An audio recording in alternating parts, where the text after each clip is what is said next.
Shalom, brothers and sisters. And this week in the Torah, you see that this week is pretty good because Jacob, after he left his father and mother's house, he was in a place and the Most High, he had a dream and he said, the Most High was in this place and I didn't know it, which is very significant because a lot of times we are blessed and we don't know it because it's our perception of a blessing. Sometimes, and I say this to brothers, especially brothers, because we'll say, well, we want a good woman. And the Most High had given you a good woman, and you didn't handle it nor appreciate it because your perception of what a blessing is, you didn't value it because you didn't look at the woman as a blessing. And for you sisters too, especially you sisters, because a lot of y'all will say, well, I want a good man, but when the Most High do put a good man in your life, you sometimes don't value it because of your perception of a blessing. Remember, Jacob was in a place that was so bad that he had to use a rock as a pillow. And he said, wow, the Most High was in this place. Because he looked at the place and the perception of it is, no, he was not, but he was. And this is what I say to people. Sometimes you got to be careful. See, when you think of a car, does it always have to be a Benz? You see, you say you want to be blessed, but when the Most High give you a blessing, you sometimes don't appreciate it. You would say, well, I want a house, I want green grass, I want land. Well, maybe in the Most High eyes, that's not a blessing. It's a blessing to you because you're living in this so-called American dream. But having an apartment, what's wrong with that? If that's not a blessing, go to the shelter and go ask them is having an apartment in a project if that's a blessing. You see, sometimes our perception of what we think a blessing is not. So when you get with a certain female or man, you want them because they're the trophy person. For ladies, you want a man to look like Denzel in the face with the body of Arnold Schwarzenegger, with the intelligence of Einstein and the bank account of Bill Gates. You're not, that's what your perception is.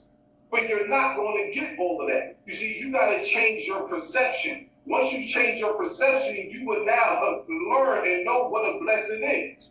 See, the problem is blessings can be right around the corner, but some people never leave the block. When you think of a car, stop always thinking of a Benz. And it always comes down to us and how we perceive things. Because the Most High have given us good things. Sometimes we just complain and we don't see the blessings the Most High given. Instead of complaining to the Most High about what you have or don't have, thank Him for really what you don't have. Thank the Most High for what you don't have. Instead of telling the Most High what you don't have. You don't have cancer. You're not in a St. Jude hospital watching your child fight cancer. There's a lot of things you have that some people will wish they had. So you got to start seeing the blessing sometimes. Later on, it said, Jacob got to Laban's house. Laban was his uncle. And Laban had two daughters. He had Leah and he had Rachel.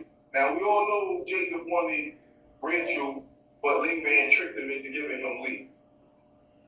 And Leah, the book says, she was not as beautiful, I would say, but it described Rachel as being beautiful. And he had both of them as wives, okay? Now, if the book says he loved Rachel, he loved her. That's what he really wanted. But although he was married to Leah, he still had to do his husbandly duties. But she knew his heart was with Rachel. So what did she do? She had kids for him. Kids after kids, and she said, my husband will love me because I'm having all of these kids.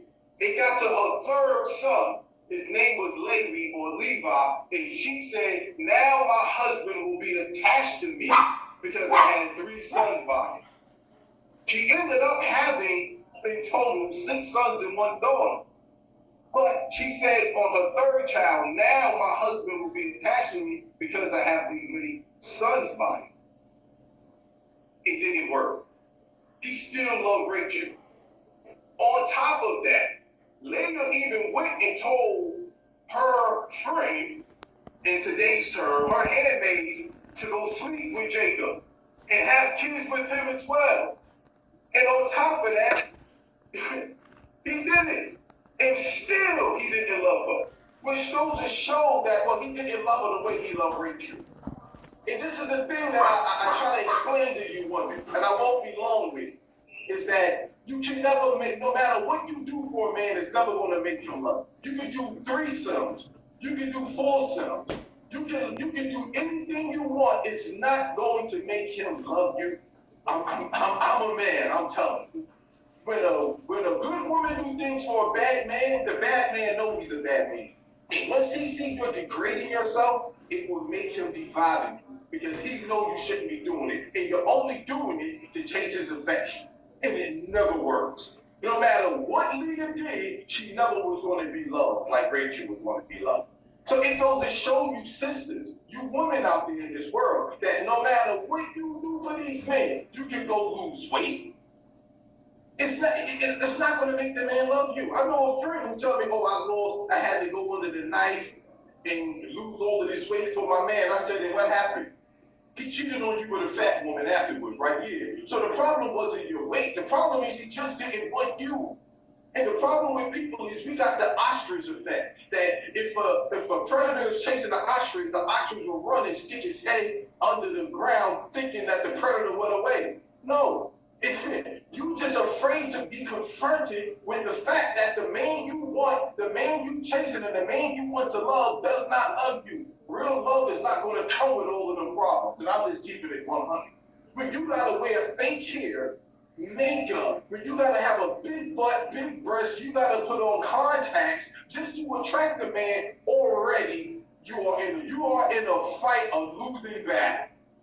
You're in a fight that's a losing battle. When you have to do all of these things just to attract a man, when you got to degrade yourself just to attract a man, and I mean it, like, ladies, come on, y'all still doing threesomes? Come on, really, ladies? Sisters, y'all really doing threesome? A threesome meaning that a man, I'm telling you from the point of view of a man. A threesome meaning that I'm bored and I'm tired of you. It's the other woman that I want. Because I can sleep with you anytime I want. Obviously, it's the other woman that I'm attracted to and not you. That means something about you is boring. That I need another woman in my bed. And for a woman, for you to be all right with that, something is wrong with you. And what that tells a man is that you're insecure.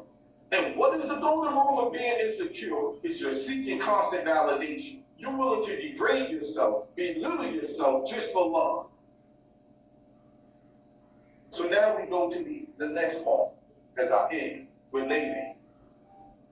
After Jacob had all of these children with her, right? Because at this point, the two sisters was going back and forth. They was battling with each other. Sisters, you don't fight over no man. You don't fight over that. Really, you don't fight over no man. Same thing with brothers. Know that you let the woman do the choosing. Men say, well, we choose. No, the woman chooses. You let her choose. Because if it's real love, brother, I'm telling you, you're not going to have to fight for it.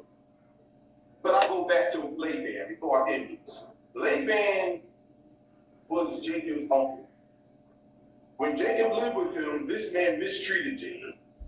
His whole time there, he mistreated Jacob. But at the end of the day, Jacob was smart enough to walk away from him.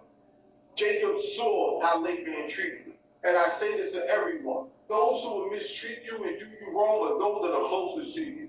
My greatest obstacle in life, my greatest haters, the people who wish my downfall was my family. And I'll say it was my family.